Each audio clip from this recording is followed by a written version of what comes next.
Warren, how are you? Good, thank you. Good. Look at the squad then. Talk of the players who are in. Dan Edwards is called up for the first time officially. What have you seen from him?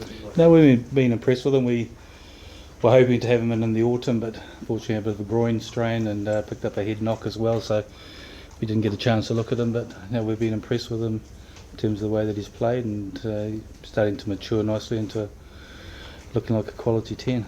Yeah, he's still a youngster, 21 years of age.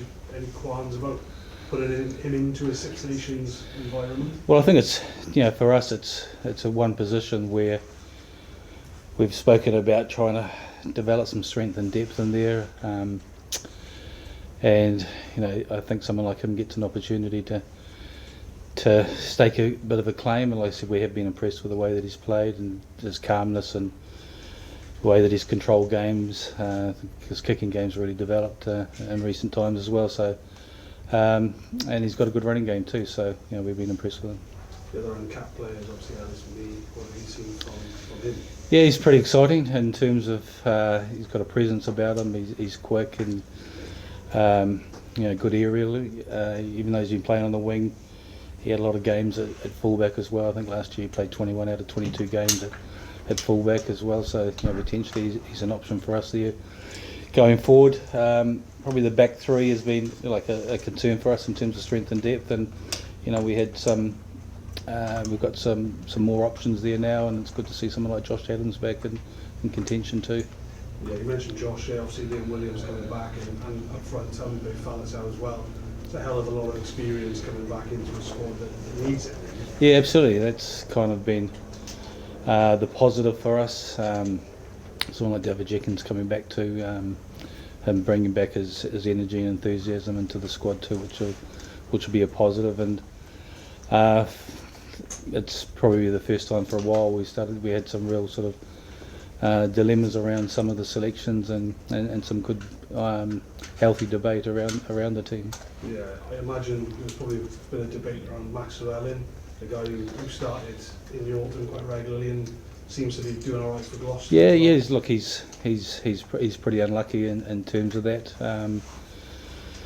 For us, probably there's a lot of quality 12s around. It's probably 13's the one position where haven't got a huge amount of depth, and we probably see apart from Joe being there as a 13 option with the left foot, seeing how he's going to go.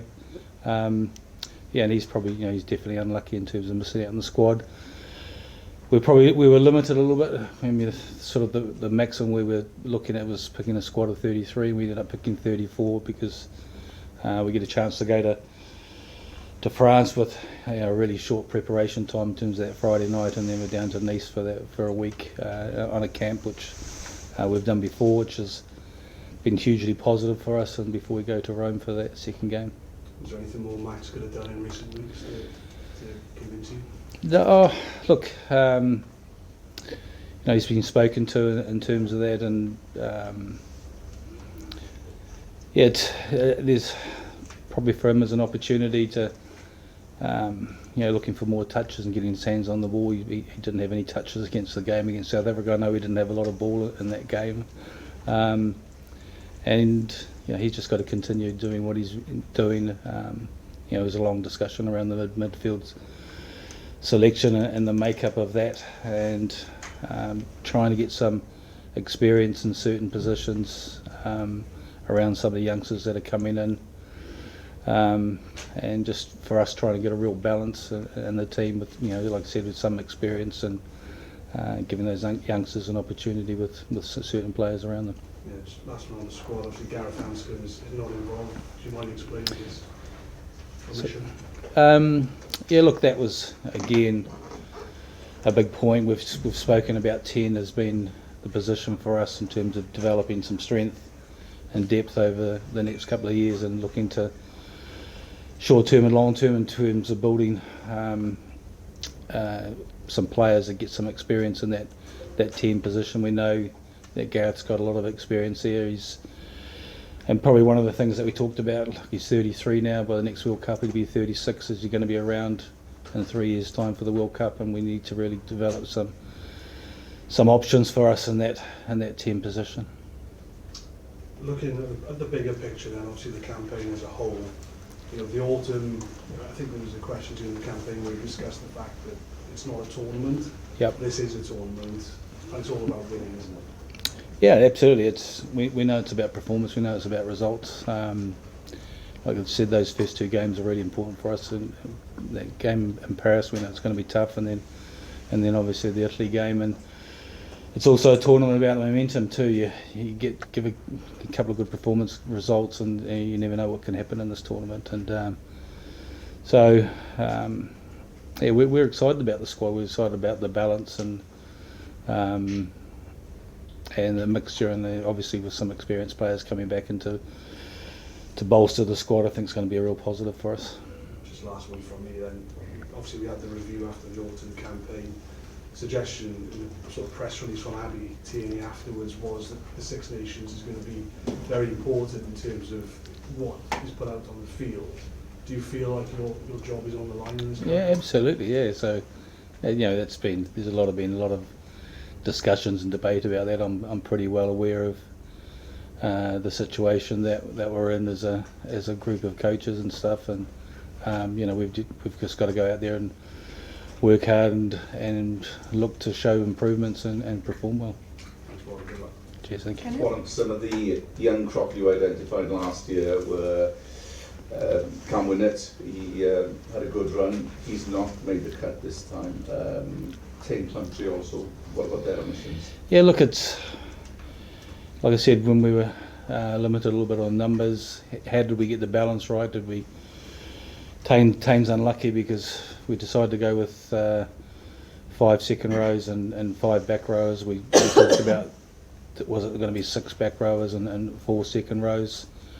We're a little bit compromised in terms of the players playing outside of Wales when on the Tuesday in test weeks, those English players, with French players not being selected, have to go back to the clubs on the Tuesday. That does limit your preparation. We don't have them in the fallow weeks, so we probably need to look at bringing 1 or 2 local players in during those fallow weeks to bolster up the numbers. When you look at, you know, particularly in that lock position, when you've got Dafford and Chris and Will and who's the other one? Freddie, not available for those down weeks. So yeah, that's going to be challenging for us. Yeah, so it was just about us trying to get that balance right between what was the numbers of back row and second row. Focus seems to be an area of concern, given you've been hampered with so many injuries. Dewi, Ryan is obviously struggling, not there. You capped Evan Lloyd last year, but he might have to step up, given that Elliot Dees had limited.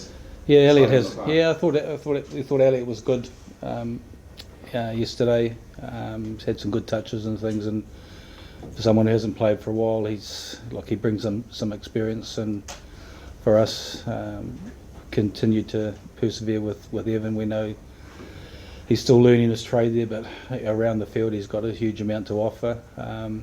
Yes, and we've lost some experience with Ryan and Dowie, but there's some really good youngsters in that hooking position, some depth, and I think over the next couple of years some of those youngsters will come through and put some real pressure on some of those older players. So even though we're lacking a little bit of experience, you know, there's definitely some quality in that hooker position.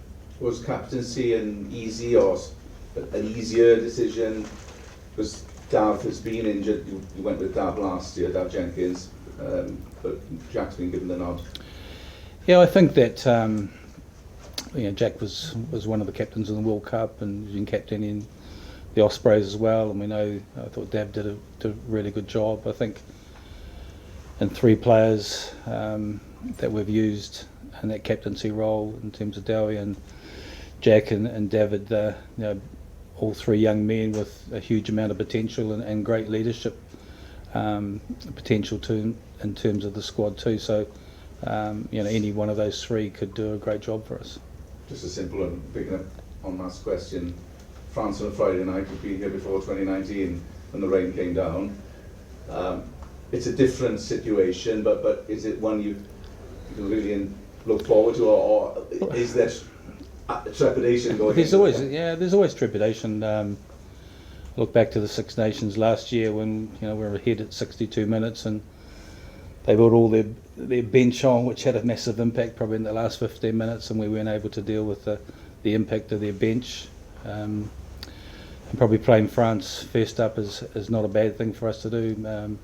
They tend to take a little bit of time to get going in a Six Nations, so getting them first up and sort of a bit of a replica of what happened in 2019. So hopefully we can get off to a good start. Okay, we'll just do one final live question with Stefan. Warren, when the review was, when the union announced that you were staying on for the Six Nations, they did say that perhaps there was going to be some changes to your backroom team. Any update on that? Yeah, there's look, we'll probably make a announcement later in the week in terms of sort of a couple of individuals coming in sort of managerial roles and stuff, or support staff within that team. Yeah.